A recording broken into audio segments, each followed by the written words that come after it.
खरीदे। आप देख सकते हैं sir Syed girls inter college और सब यहाँ पे आप 15 अगस्त और 15 अगस्त का जो ये देख सकते हैं, पुरानी यादें ताज़ा कर सकते हैं हम 15 अगस्त पे आप। और ये टीचर सब यहाँ पे मौजूद और इस तरह से तैयारी है। और यहाँ पे मनोज पारस जी आके झंडा फहराएंगे और ये देख सकते हैं झंडा। और जो लोग यहाँ पे कॉलेज में इस गर्ल्स इंटर कॉलेज में पढ़ के गए हैं तो वो अपनी यादें ताज़ा कर लें। ये देख सकते हैं, ये वो स्पेस जहाँ आप पहले पढ़ते थे, तो ये वो स्पेस है। ये क्लासेस हैं आपकी।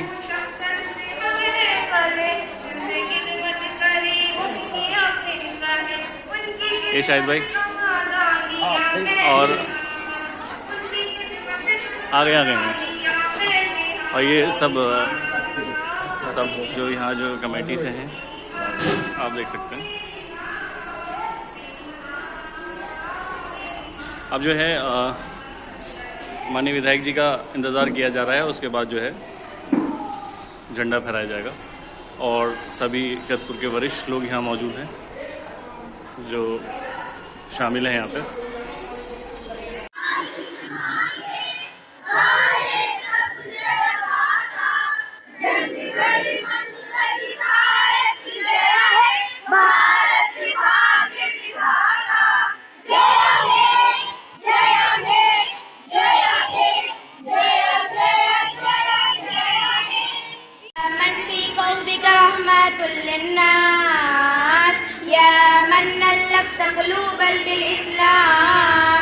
या हबीबी या शफी या रसूल अल्लाह फी उम्मी व हबीब फरैतुका सैफी सलातु व सलाम अलैका या नबी हबीबी या मुहम्मद हबीबी या मुहम्मद या मन फिल मालिक अलगतल एहसान या मन नवरत क़ुलूबन बिल कुरान या हबीबी या शफी या रसूल अल्लाह फी उम्मी व हबीब फरैतुका सैफी सलातु व सलाम अलैका या नबी हबीबी या मुहम्मद हबीबी या मुहम्मद मुहम्मद मुहम्मद रहमतुल लिल आलमीन या रहमतुल लिल आलमीन।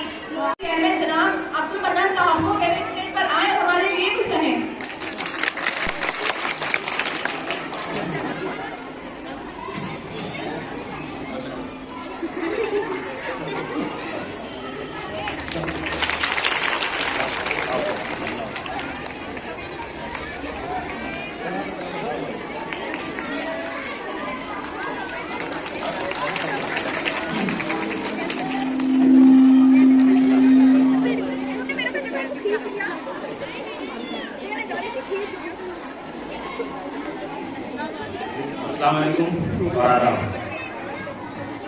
आज इस 15 अगस्त के मौके पर सर सैयद स्कूल में हमारे माननीय विधायक जी, बड़े भाई मनोज पारस जी, हमारे कल पूर्व चेयरमैन अब्दुल जब्बार मकरानी जी, हमारे चचा रईस चचा, रियाज भाई, शपन भाई, रफीक भाई,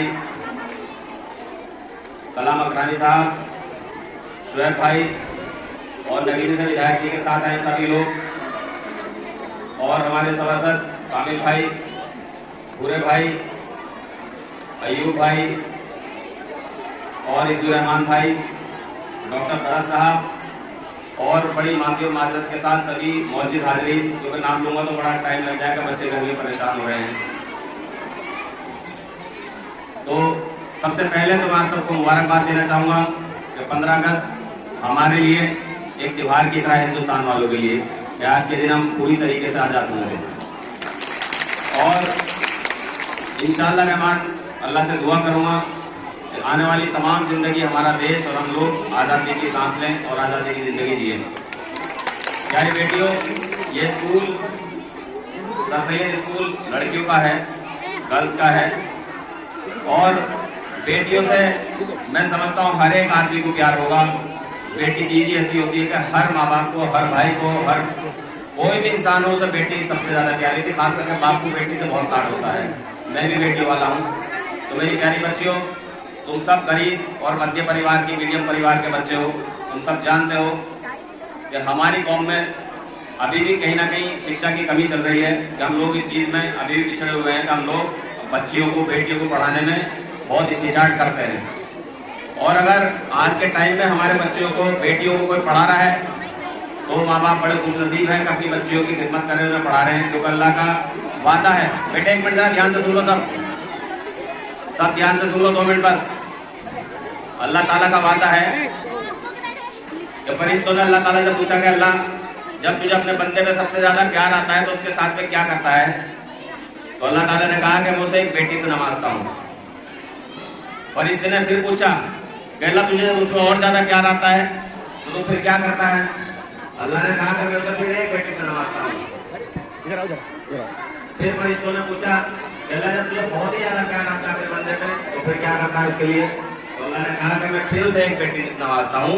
और मेरा वादा है, जिसने बेटियों की परवरिश की, जिसने भी बेटियों की परवरिश की और ठीक ढंग से उनकी परवरिश करके उनको ब्याह दिया, तो उनको जन्नत की बशारत है। अल्लाह का वादा है कि उन्हें जन्नत मिलेगी।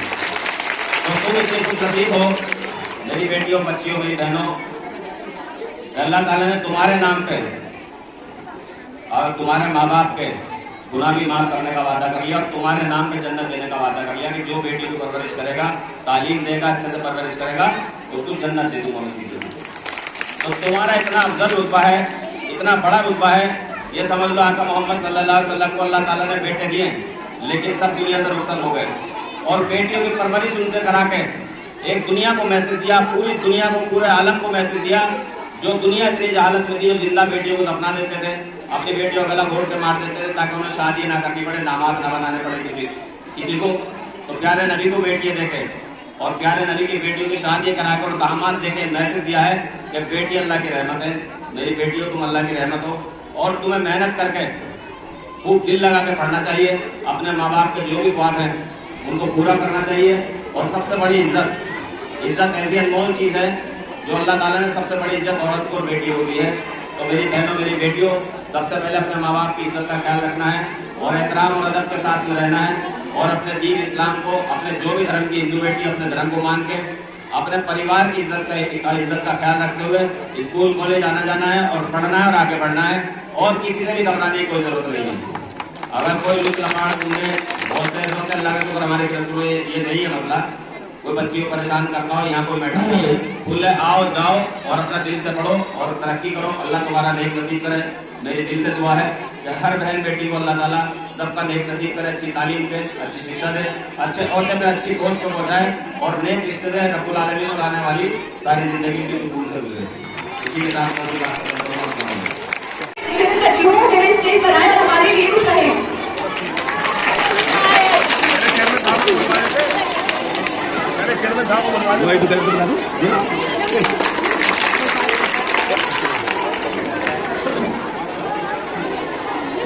आज 15 अगस्त स्वतंत्रता दिवस की इस पावन पर्व पर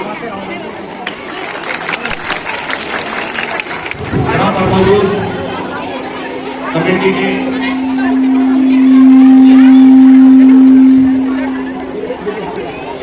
चेयरमैन अब्दुल जब्बार साहब, कमेटी के लिए हमारे रईस भाई भट्टे वाले और सभी मेहमान, आपके हृदय नजीक चेयरमैन भाई अब्दुल मन्नान साहब, आपके स्कूल का सभी स्टाफ, प्रिंसिपल सहित सभी टीचर्स, सामने बैठे प्यारे प्यारे बच्चों, मेरी आपसे दरख्वास्त है कि 2 मिनट आराम से, शांति से, मुझे पता है गर्मी हो रही है लेकिन आपकी गर्मी की वजह से प्रोग्राम जल्दी खत्म कराने की वजह से, इसलिए आपको ज्यादा गर्मी में लगाना पड़े, लेकिन शांति से 10 मिनट शांति से बैठे। और यहाँ पर मेरे साथ आए नगीना से भाई उस्मान साहब, भाई असलम साहब, हमारे नगीना के नगर अध्यक्ष साहब, हमारे बीच में शाहपुर के नीतू है, रमेश जी, धर्मवीर गुरु जी, आगे भाई और सभी सम्मानित व्यक्ति हमारे नगर के पूर्व अभी मौजूदा भी तो वही नगर अध्यक्ष है, लेकिन आजकल काम नहीं करना चाह रहे हैं, लेकिन भाई सफर जुलैनी साहब, हमारे पीछे बैठे जब्बार भाई, उधर हमारे रईस भाई भी दिखाई दे रहे थे, और सभी जहाँ तक मेरी आवाज पहुंच रही है, माताओं बहनों, प्यारे प्यारे बच्चों, पत्रकार बंधुओं, आज इस पावन पर्व पर सबसे पहले तो मैं आप सभी लोगों को स्वतंत्रता दिवस के इस पावन पर्व पर दिल की गहराइयों से आपको मुबारकबाद और बधाई देता हूं कि आज हम ये पावन पर्व मना रहे हैं। जैसा ये प्यारे प्यारे बच्चे सभी जानते हैं, इतिहास में पढ़ रहे होंगे, आपके स्टाफ के टीचर मास्टर सभी पढ़ाते होंगे, हमारी छोटे बहनें बैठी हैं, ये सभी जानती हैं, पढ़ती हैं कि आज के दिन हमारा देश आजाद हुआ था, और ये आजादी हमें ऐसे ही नहीं मिली। इस आजादी के लिए आप जैसी बहनों ने पता नहीं कितने भाइयों की कुर्बानी दी है, हमारी कितनी माओं ने अपने बेटों की कुर्बानी दी, तब कहीं जाकर के दिन देखना नसीब हुआ था और आज के दिन हमारा देश आजाद हुआ था। और जिस समय आजादी की लड़ाई लड़ी जा रही थी, सबका एक सपना था, उस समय ना कोई हिंदू था, ना मुसलमान था, ना कोई सिख था, ना कोई ईसाई था, अगर सब थे तो हिंदुस्तानी थे, हिंदुस्तानी होकर के लड़ाई को लड़ने का काम। शायद गुलामी की जिंदगी आपको, हमारी बहनें बेटी, छोटी छोटी बहनों, आपको बताना चाहता हूं गुलामी की जिंदगी क्या होती है, थोड़ी देर में आपकी समझ में आ जाएगा। आज आपके वालिद, वालिदैन, भाई, भतीजा, चाचा अगर थोड़ी देर के लिए, घंटा 2 घंटे के लिए आप कोई शैतानी करते हो और 2 घंटे के लिए, 3 घंटे के लिए आपको कमरे में बंद कर दिया जाए, तो आपको कैसा महसूस होता है? तकलीफ होती है ना? होती है, नहीं होती है? अगर कोई आपको बंद कर दे कमरे में, सजा देने के लिए अगर आप कोई शैतानी करते हो, तो 2-3 घंटे में आपको इतनी परेशानी होती है, और जब उसके बाद कमरा खुलता है और आप गेट से बाहर निकलते हो, तो आपको ऐसा लगता है कि मैं खुली हवा में सांस लेने आप लोग बाहर आ गए। तो जब 2 घंटे में आपको ऐसा लगता है, 3 घंटे में ऐसा लगता है, तो सोच करके देखो कि ईस्ट इंडिया कंपनी जो देश में, हमारे देश में व्यापार करने आए थे फिरंगी, जो इस देश में केवल अपना व्यापार करने आए थे अंग्रेज, उन्होंने हमारे देश को गुलाम बना लिया। और ठीक उसी तरह जैसे आप 2 घंटे में परेशान हो जाते हो, हमारे देश को 100 साल तक गुलाम बना दिया। 100 साल बहुत बड़ा वक्त होता है, 2 घंटे में परेशान हो जाते हो। उस 100 साल में उस आजादी की लड़ाई तब लड़ी, और चंद्रशेखर आजाद, सुभाष चंद्र बोस, बिस्मिल, इन सब ने मिलकर के ऐसे हजारों लोग थे जिन्होंने इस देश की आजादी का परचम लहराया, परचम उठाया और इस देश को आजादी दिलाने का काम किया। इसलिए आपको इस आज के इस पर्व का महत्व समझना चाहिए। हम ईद और दिवाली बहुत खुशी से मनाते हैं। हिंदुओं में दिवाली बहुत बड़ा त्योहार है, होली बहुत बड़ा त्योहार है, और मुस्लिम समाज में ईद बहुत उससे मनाते हैं, खुशी से मनाते हैं। लेकिन याद रखना, ये ईद हो या दिवाली हो या होली हो, ये पर्व तभी मनाने का मौका हमें मिला जब हम देश में आजाद हुए। अगर हम आजाद नहीं होते तो होली और दिवाली भी ठीक से नहीं मना पाते। इसलिए इससे बड़ा पर्व, इससे बड़ा त्योहार हमारे लिए कोई नहीं है। आज हमें जितना खुशी से, जितना प्यार से, मोहब्बत से इस त्योहार को मनाना चाहिए और अपने उन शहीदों को याद करना चाहिए जिन शहीदों ने देश को लड़ाई लड़के इस देश को आजाद कराने का काम किया। इसलिए आपसे बहुत लंबी चौड़ी बात न करते हुए, हमारे जितने स्टाफ के लोग हैं उन सबसे मेरी दरख्वास्त है, मेरा निवेदन है, मेरी गुजारिश है कि हम इन बच्चों को इतिहास पढ़ाएं और इतिहास में उस देश के शहीद जिन लोगों ने देश की लड़ाई में अपने प्राणों की आहुति दी, उनके बारे में इन्हें बताने का काम करें, जिससे आगे आने वाली जनरेशन को ये बताने का काम करें। और इसी तरह दर बसर, साल ब साल हम लोग आजादी के त्योहार को और धूमधाम से मनाने का काम करते हैं। आज स्कूल में हम लोग आए, मैं बधाई देना चाहता हूँ, मुबारकबाद देना चाहता हूँ चेयरमैन साहब को, इन्होंने इस स्कूल पे कलर करा करके, पेंट करा करके आपके स्कूल को और सुंदर बनाने का काम किया है। हमें भी मौका मिला था, आपके 2 कमरे बनाए थे। अभी स्कूल में बहुत काम की जरूरत है, और इसीलिए हम आपकी कमेटी के माध्यम से मैं कहना चाहता हूं कि अभी पिछले करीब 5-6 महीने पहले मैंने आपके स्कूल के पेपर मंगाए थे लखनऊ। एक योजना थी सरकार की कि हम 80 लाख रुपए, 1 करोड़ रुपए स्कूल को दे देंगे जो पुराना स्कूल होगा, लेकिन उन्होंने एक शर्त रख दी थी कि उसका 25% पैसा स्कूल मैनेजमेंट को देना पड़ेगा। लेकिन आपके मैनेजमेंट के पास 25% अगर 1 करोड़ रुपए हमें मिलेगा तो 25 लाख रुपए देने के लिए भी नहीं था। इसलिए हमने उसमें विधानसभा में आवाज उठाई और ये कर दिया उसमें संशोधन कि उसका जितना 25% पैसा हम विधायक निधि से देने का, उसका 3 गुना जो है वो सरकार देने का काम करेगी। पहले आपको 10 लाख रुपए दिए थे, 10 से काम नहीं हुआ। 15 मैक्सिमम अधिक से अधिक 25 लाख रुपए स्कूल को विधायक निधि से दिया जा सकता, 15 और बच रहे हैं। लेकिन अगर आपके 15 देंगे तो 15 का 3 गुना 45 और 15 60 लाख रुपए अगर आपको मिल जाएगा तो स्कूल पूरा चमक जाएगा, सारा काम हो जाएगा। अभी मैंने संपत भाई से परसों तरसों फोन करके कहा कि भाई इसके पेपर इसे अप्लाई करा दो, 15 लाख का लेटर मैं दे दूंगा और इसको अप्लाई करा दो। उसके यहाँ क्या BS से क्या DIS क्या और DIS के जब अप्लाई हो जाएगा तो उसका 3 गुना और मिलेगा, उसके लिए प्रयास करेंगे तो 60 लाख रुपए में आपका स्कूल बेहतरीन हो जाएगा, फिर आपको स्कूल में कोई कमी दिखाई नहीं। ये मेरा प्रयास है और मुझे पूरी उम्मीद है कि आप सब लोग के सहयोग से हम इतना पैसा इस स्कूल के लिए ले आएंगे और इस स्कूल को और अच्छा बनाने का काम करें, जिससे हमारी बहनें बहुत बेहतरीन तरीके से पढ़ करके यहाँ से पढ़ कर जाएं, यहाँ से स्कूल का नाम रोशन करें, अपने माँ बाप का, स्कूल का, प्रिंसिपल का और हम जैसे लोगों का भी नाम रोशन होगा कि हम फला स्कूल में सर सैयद स्कूल में इंटर कॉलेज में हम पढ़ करके IAS बने, PCS बने हैं, डॉक्टर बने, इंजीनियर बने हैं और हो सकता है कि देश का प्रधानमंत्री, हो सकता है देश की मुख्यमंत्री भी कोई हमारी बहन यहाँ बैठी हो, क्योंकि किसी की किस्मत का कुछ नहीं पता। जिस दिन ये होगा और आप लोग हमारा खेल में, कूद में, पढ़ाई में, लिखाई में IAS, PCS, डॉक्टर, इंजीनियर बन के नाम रोशन करने का काम करेंगे तो इन कमेटी के लोगों का भी नाम रोशन होगा, स्कूल का भी नाम रोशन होगा, आपके वालिद वालिदैन का नाम रोशन होगा, आपके स्टाफ का नाम रोशन होगा। इसलिए बहनों, आपसे मेरी दरख्वास्त है कि मन लगा करके पढ़ना और एक लक्ष्य बना लेना कि हमें ये बनना है जिंदगी में। जो आदमी लक्ष्य बना लेते हैं वो कभी पीछे नहीं होते, उनकी कभी हार नहीं होती और उस लक्ष्य तक पहुंचने का काम वो जरूर उस मंजिल तक पहुंचने का काम करते हैं। इन्हीं शब्दों के साथ पुनः आपको 15 अगस्त की बधाई देते हुए, स्वतंत्रता दिवस की बधाई देते हुए और ये आह्वान करते हुए कि आज ये देश एक बार फिर गुलामी की तरफ जा रहा है। उस गुलामी की तरफ जाने से रोकने की जिम्मेदारी सबकी है। आज कुछ लोग, कुछ पार्टियां, राजनीतिक पार्टियां आज इसको आर्थिक गुलाम बनाना चाहती हैं। इस देश का पैसा कुछ लोगों के हाथों में होगा और बाकी लोग रोजी रोटी के लिए लड़ते रहेंगे। इसलिए उनसे बचाने का फर्ज भी हम सबका है और हम संकल्प लेते हैं कि इस देश की आजादी के लिए अपने प्राणों की आहुति क्यों न देनी पड़े, हम पीछे नहीं हटेंगे। देश की आजादी के लिए और मिटने का काम करेंगे। जय हिंद, जय भारत, जय समाज।